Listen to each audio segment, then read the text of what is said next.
جواباً وہ خاصی بے یقین نگاہوں سے اسے دیکھتی شدید حد تک محسوس کرتے ہوئے کمرے میں واپس چلی گئی۔ دن بھر دوبارہ نہ اس کا ظاہر ملک سے سامنا ہوا، نہ وہ کمرے سے باہر نکلی۔ اس نے ٹھان لیا تھا چاہے کچھ ہو جائے وہ کسی طور ملازمہ بن کر نہیں رہے گی، نہ ہی ظاہر کی ضد پوری ہونے دے گی۔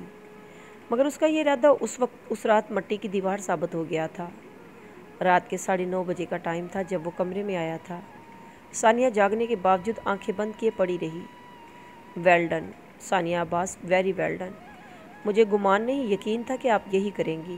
کوئی بات نہیں، معروضات پر ہاتھ اٹھانے کا قائل نہیں ہوں، نہ ہی گالی گلوچ کو پسند کرتا ہوں۔ تمہیں گھر کا کام نہیں کرنا، کوئی بات نہیں، آج کے بعد میرا وعدہ ہے تم سے، میں کبھی تمہیں کسی گھریلو کام کے لیے مجبور نہیں کروں گا۔ بیڈ کی پٹی سے ٹیک لگائے وہ بہت سنجیدہ لہجے میں کہہ رہا تھا۔ ثانیہ کی آنکھیں پٹ سے کھل گئیں۔ یہ وہ شخص کیا کہہ رہا تھا؟ وہ پلٹی تھی اور اس نے خاصی حیران نگاہوں سے اس کی طرف دیکھا تھا۔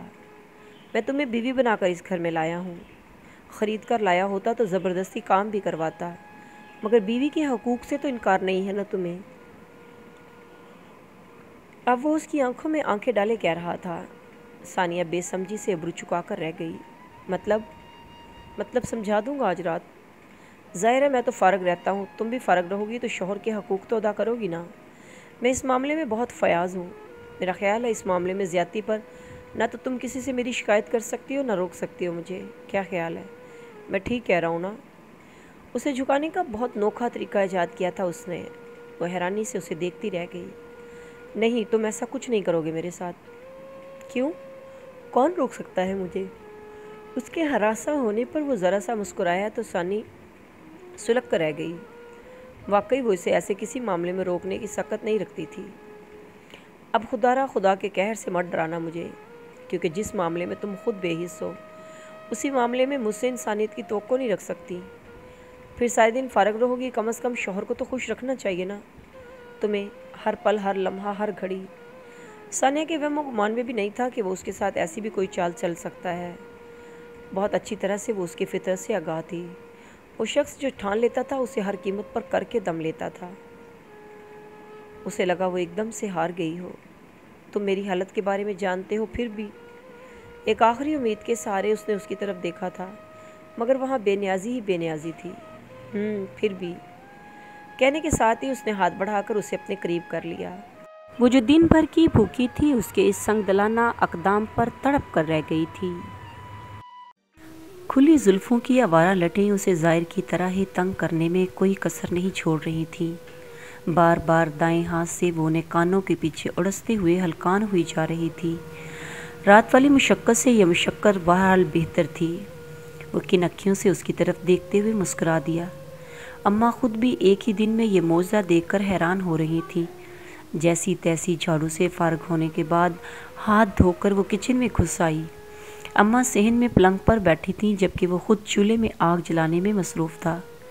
ثانیہ عباس کی روئی روئی سی سرخ آنکھیں اور چھوٹی سی سرخ ناک جانے کیوں اس لمحے اسے بہت لطف دے رہی تھی۔ آگ جلانے کے دوران کئی بار سر اٹھا کر اس نے شرارتی نگاہوں سے اس کی طرف دیکھا تھا، مگر وہ اس کی طرف متوجہ نہیں تھی۔ اس پل بیرونی دروازہ کھلا تھا اور سائرہ افضل کے قدم اس گھر کی دہلیز پر پڑے تھے۔ سلام خالہ۔ ظاہر کے کانوں نے جیسے ہی اس کی آواز پڑی اسے لگا جیسے ساری دنیا تھم گئی ہو۔ جلتی لکڑی پر اس کے ہاتھ جیسے جم گئے تھے۔ ثانیہ نے خاصی حیرانی سے سر اٹھا کر اسے دیکھا۔ وعلیکم السلام، آؤ سائرہ، کیسی ہو؟ ٹھیک ہوں خالہ، زینب بتا رہی تھی ظاہر نے شادی کر لی ہے۔ اس کی آواز میں آج بھی ویسی ہی کھنک تھی۔ اماں نے اسے پاس ہی بٹھا لیا۔ ہائے سچ؟ اسے لڑکی کس نے دے دی؟ کوئی پتھر تھا جو اس نے کھینچ کر غائبانہ ظاہر کو مارا تھا۔ ثانیہ نے ایک مرتبہ پھر چونک کر اسے دیکھا۔ وہ جلتی لکڑی پر ہاتھ چپکنے سے قطعی بے نیاز دکھائی دے رہا تھا۔ منہ سنبھال کر بات کر سائرہ، میرے ظاہر کو کمی ہے لڑکیوں کی؟ نہیں تو لائن بھی تو نہیں لگی پڑی خالہ، تو برا ہی مان گئی۔ میں نے تو پڑوسن سے سنا تھا کہ کسی شہر کی لڑکی کو بھگا کر لایا ہے، سوچا ذرا دیکھا ہوں۔ بنا اماں کی خفگی کو کوئی اہمیت دیے وہ اپنا ہی راگ الاپ رہی تھی۔ ظاہر کا چہرہ ضبط اور غصے کی شدت سے سرخ پڑ گیا۔ ایک دم سے وہ اٹھا تھا اور سائرہ افضل کے سامنے جا کھڑا ہوا۔ عجیب درد اور ویرانی کا اظہار کرتی نگاہیں گویا احتجاج کرتی اس کے چہرے پر جم گئی تھیں۔ مجھے ساری زندگی اس بات کا افسوس رہے گا سائرہ کہ میرے دل نے محبت کے لیے تم جیسی لڑکی کا انتخاب کیا۔ ہاں اب تو یہی کہو گے تم، وہ کیا کہتے ہیں کھسیانی بلی کھمبا نوچے، جسٹ شٹ اپ۔ تمہارے لیے یہی بہتر ہوگا کہ تم ابھی اور اسی وقت یہاں سے چلی جاؤ۔ جا رہی ہوں، کوئی ہمیشہ رہنے کے لیے نہیں آئی میں، آیا بڑا نواب کہیں کا۔ وہ کسی بھی طور اس کے روم میں آنے والی نہیں تھی۔ ظاہر خون کے گھونٹ پی کر رہ گیا۔ سائرہ افضل کے جانے کے بعد وہ خود بھی گھر سے نکل گیا تھا۔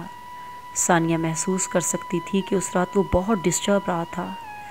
اس نے سائرہ افضل کو نہیں دیکھا تھا، مگر وہ یہ اندازہ بخوبی لگا سکتی تھی کہ سائرہ افضل ظاہر ملک کی زندگی میں بہت اہمیت رکھتی تھی۔ بستر کی دوسری سائڈ پر کروٹ لیے بہت دیر تک وہ روتا رہا تھا، اور جتنی دیر وہ روتا رہا تھا اتنی ہی دیر وہ حیرانی سے الجھتی رہی تھی۔ کیسی محبت تھی یہ اس کی جو اس نے سائرہ افضل جیسی لڑکی سے کی تھی؟ یہ کیا وجہ تھی جس کی وجہ سے سائرہ افضل کو اس سے متنفر کر دیا تھا؟ اس رات بہت دیر تک سائرہ افضل کے بارے میں سوچتے ہوئے جاگ کر بلاخر اس نے ذہن سے جھٹک دیا۔ وہ جیسی بھی تھی، ظاہر ملک سے اس کا تعلق جیسا بھی تھا، تاہم وہ اس کا مقابلہ نہیں کر سکتی تھی۔ ظاہر ملک نے جو حق سائرہ افضل کو دیا تھا وہ اسے نہیں دیا تھا۔ اگلی صبح وہ بھی سو رہی تھی جب ظاہر نے اسے جھنجھوڑ کر جگا دیا۔ اذان ہو گئی ہے، اٹھ کر نماز پڑھو۔ اس کی آنکھ کھلتے ہی بہت سنجیدہ لہجے میں اس نے نیا حکم جاری کیا تھا۔ وہ مندی مندی سی آنکھوں کو بمشکل کھولے اسے دیکھتی رہ گئی۔ پڑھ لوں گی، ابھی تو دن نکلنے میں بہت دیر ہے۔ فجر کی نماز دن نکلنے سے پہلے پڑھی جاتی ہے۔ میں مسجد جا رہا ہوں، واپس آؤں تو تمہیں بستر پر نہ دیکھوں۔ ظاہر ملک تم اپنی خدائی سے واسطہ رکھو، عبادت کا معاملہ خالصتاً میرا ذاتی معاملہ ہے۔ نہیں، اس گھر کی چار دیواری کے اندر تمہارے سارے معاملے میری ذات سے جڑے ہیں۔ جو بھی تمہیں میرے حوالے سے دیکھے بس دیکھتا رہ جائے، ڈھونڈنے سے بھی تمہارے اندر کوئی خامی یا کمی نہ ملے کسی کو۔ مگر کیوں؟ جب مجھے تمہارے ساتھ رہنا ہی نہیں، زندگی ہی نہیں گزارنی، تو پھر میں کیوں آئیڈیل بنوں؟ کیونکہ فی الحال تمہاری زندگی میرے ساتھ ہی گزر رہی ہے، اور جب تک تمہاری کوکھ میں میری امانت ہے تمہیں مجبوراً میرے ساتھ تعاون کرنا پڑے گا۔ اس کے بعد میرا وعدہ ہے تم سے، میں ایک دن کے لیے بھی تمہیں اپنے پاس نہیں رکھوں گا۔ قدرے ٹھہرے ہوئے لہجے میں اپنی بات مکمل کرنے کے بعد وہ کمرے میں ٹھہرا نہیں تھا۔ ثانیہ کا خون مزید جل گیا۔ نیند کا آنا ممکن نہیں تھا، لہٰذا اٹھ کر وضو کیا اور خالص دلی آمادگی کے ساتھ اس نے کئی دنوں کے بعد فجر کی نماز ادا کی تھی۔ ظاہر مسجد سے واپس آیا تو وہ دعا مانگ رہی تھی۔ شکریہ۔ بیڈ پر بیٹھنے کے بعد اس نے مسکراتے ہوئے ثانیہ کی طرف دیکھا تھا۔ جواباً وہ دعا مکمل کر کے جائے نماز سے اٹھ کھڑی ہوئی۔ کس بات کے لیے؟ میری ہدایت پر عمل کرنے کے لیے۔ اپنی خوش فہمی دور کر لیں۔ میں عبادت صرف اللہ کی محبت اور رضا کے لیے کرتی ہوں، اور میں ہی کیا، ہر مسلمان اللہ سے محبت اور اس کی خوشنودی کے لیے نماز قائم کرتا ہے۔ اچھا، اللہ کی محبت اور خوشنودی کے لیے اسلام میں شوہر کے بھی بہت سے حقوق ہیں، وہ کیوں یاد نہیں رہتے تمہیں؟ اس لیے کیونکہ میں نے دل سے آپ کو اپنا شوہر تسلیم نہیں کیا۔ تو کیا ہوا؟ میرے حقوق تو پھر بھی لاگو ہوتے نا تم پر۔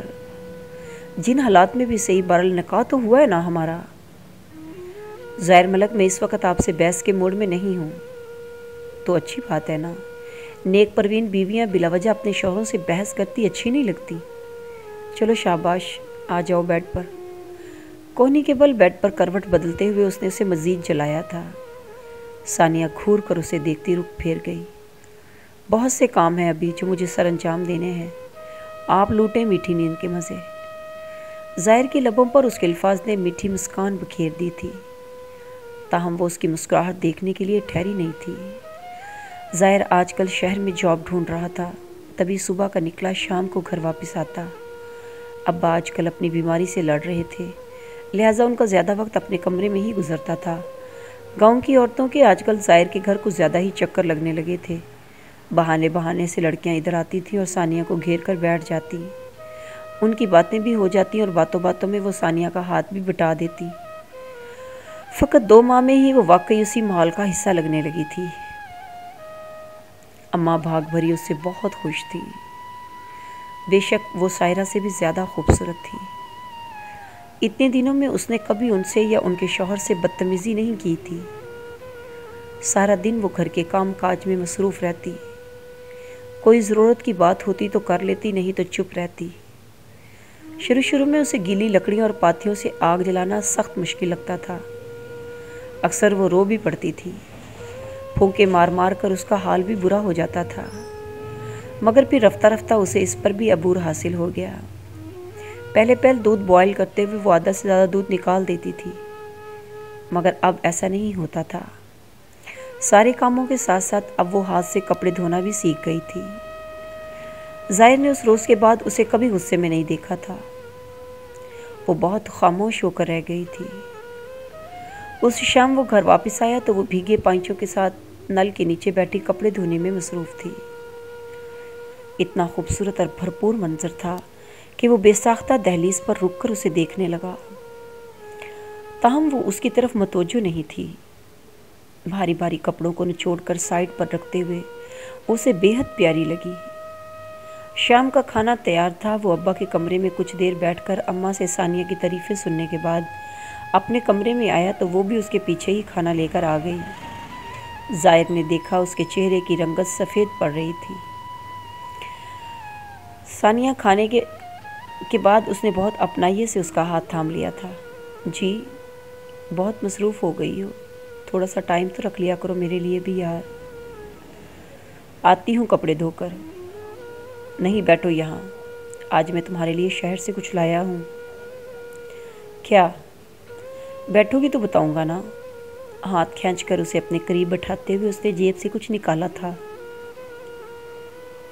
اگلے ہی پل کانچ کی ڈھیر ساری رنگ برنگی چوڑیاں ثانیہ کی جھولی میں آ پڑی تھی۔ میں مانتا ہوں تم نے دل سے مجھے اپنا شوہر تسلیم نہیں کیا۔ میرے جیسا آوارہ ناکام شخص تم جیسی پیاری لڑکی کے قابل بھی نہیں، سوائے شکل و صورت کے اور ہے ہی کیا میرے پاس۔ مگر پھر بھی یہ حقیقت ہے ثانیہ، میرے دل میں تمہارے لیے بہت جگہ ہے، شاید سائرہ افضل سے بھی زیادہ۔ اس کا ہاتھ تھام کر دھیمے لہجے میں کہتے ہوئے اس نے خود اسے چوڑیاں پہنانی شروع کر دی تھی۔ میں نے کبھی نہیں سوچا تھا کہ تم جیسی لڑکی میری ہم سفر بنے گی، وہ بھی اس طرح سے کہ کوئی پلان ہی نہیں ہوگا۔ بے شک میرا اللہ بہت بڑا پلانر ہے۔ بہرحال بہت ستا لیا میں نے تمہیں، اب اور نہیں۔ میری جاب لگ گئی ہے شہر میں، وہی رہا کروں گا اب، اور تمہیں کوئی کام کرنے کی ضرورت نہیں ہے۔ یہاں گاؤں میں بہت عورتیں مل جاتی ہیں کام کے لیے، میں چاہوں تو تمہیں اپنے پاس شہر میں بھی رکھ سکتا ہوں، مگر شہر کا ماحول ہمارے بچے کے لیے ٹھیک نہیں ہے۔ جو خالص فضا، جو خالص خوراک، خیال اور محبت تمہیں یہاں مل سکتی ہے وہ شہر میں نہیں مل سکتی۔ تم سمجھ رہی ہو نا میری بات؟ ناراض ہو مجھ سے؟ نہیں تو پھر خاموش کیوں رہنے لگی ہو؟ کچھ اور نہیں تو جھگڑا ہی کر لیا کرو۔ کیوں؟ جھگڑا کرنے سے مسائل حل ہو جاتے ہیں؟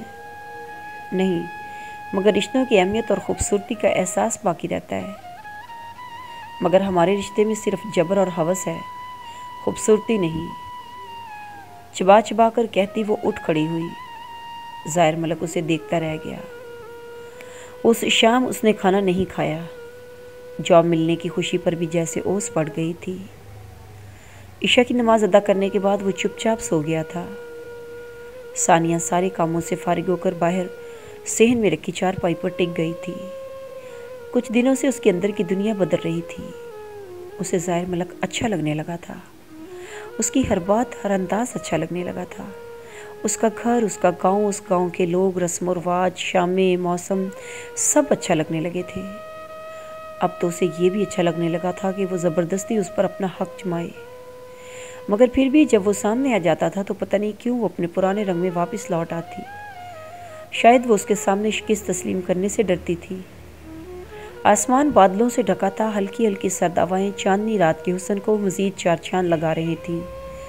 گہرے گدلے بادلوں کی اوٹ میں آنکھ مچولی کھیلتے چاند کو دیکھنا اسے ہمیشہ سے بہت اچھا لگتا تھا، مگر اس پل موسم میں اچانک تبدیلی آئی تھی۔ گہرے بادلوں نے 14ویں کے چاند کو مکمل طور پر اپنے حصار میں لیتے ہوئے برسنا شروع کر دیا تھا۔ وہ اٹھ کر جلدی جلدی صحن میں پڑی چیزیں سمیٹنے لگی۔ سب کچھ سمیٹ کر جس وقت وہ کمرے میں آئی، ظاہر گہری نیند سو رہا تھا۔ وہ کپڑے تبدیل کرنے کے بعد اس کے پہلو میں لیٹ گئی۔ پہلی بار وہ اسے بہت غور سے دیکھ رہی تھی۔ بے شک وہ بے حد حسین اور پرکشش شخص تھا، مگر اس کے کام اچھے نہیں تھے۔ عقل کی خاصی کمی تھی اس کے پاس۔ تبھی اس کی نظر اپنی کلائی میں پڑی رنگ برنگ چوڑیوں پر پڑی تو آپ ہی آپ اس کے لبوں پر مسکراہٹ دوڑ گئی۔ کلائی سامنے کرتے ہوئے اس نے اپنے ہونٹ چوڑیوں پر رکھے تھے۔ کچھ ہی فاصلے پر دھرے میز پر شام کا کھانا جوں کا توں رکھا تھا۔ اسے بے حد ملال ہوا۔ بے شک جو ظاہر نے کیا وہ ٹھیک نہیں تھا، مگر بدلے میں جو کچھ وہ اس کے ساتھ کر رہی تھی وہ بھی تو ٹھیک نہیں تھا۔ اس کا دل چاہا وہ اسے جھنجھوڑ کر جگائے اور کھانا کھانے کے لیے کہے، مگر پھر اس کی نیند خراب ہونے کا سوچ کر رک گئی۔ باہر اب بارش تیز ہو گئی تھی۔ ثانیہ کو ایک دم سے اپنے اندر کا حبس بڑھتا ہوا محسوس ہونے لگا۔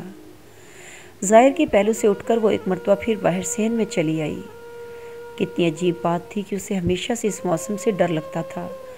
گرجتے بادلوں اور کڑکتی بجلی کے خوف سے وہ کبھی بارش میں نہیں نہاتی تھی، مگر اس وقت وہ بارش میں نہا رہی تھی۔ اپنے اندر کے حبس کو دور کرنے کے لیے وہ بارش کے سرد قطروں سے خود کو سیراب کر رہی تھی، مگر یہ حبس اس کے اندر کا حبس تھا۔ بارش کے سرد قطرے اس حبس کو دور کرنے میں ناکام دکھائی دے رہے تھے۔ اسے خبر بھی نہ ہوئی اور اس کے آنسو گالوں کو بھگوتے چلے گئے۔ تبھی اسے اپنے پیچھے قدموں کی آہٹ سنائی دی۔ ظاہر سینے پر ہاتھ باندھے دیوار سے ٹیک لگائے کھڑا تھا۔ بارش میں بھیگنے کا یہ کون سا وقت ہے؟ نیند سے بوجھل لہجے میں اس نے پوچھا تھا۔ ثانیہ نے فوراً پلٹ کر اسے دیکھا اور پھر جانے کیا ہوا ایک دم سے بھاگتے ہوئے وہ اس کے کشادہ سینے میں چھپ گئی۔ ظاہر کو لگا جیسے وہ پتھر ہو گیا ہو۔ کیا ہوا؟ کپ کپاتے ہونٹ اس کی پیشانی پر رکھنے کے بعد اس نے پوچھا، مگر وہ جواب دینے کی پوزیشن میں نہیں تھی۔ اس کے دل کی تیز دھڑکن ظاہر کا سکون برباد کر گئی تھی۔ ثانیہ کے وجود کے گرد اس کی گرفت سخت ہوئی اور پھر جیسے اس نے اسے اپنے اندر ہی جذب کر لیا۔ کتنی دیر تک دونوں بارش میں بھیگتے ایک دوسرے کی تیز دھڑکنوں کا شور سنتے رہے تھے۔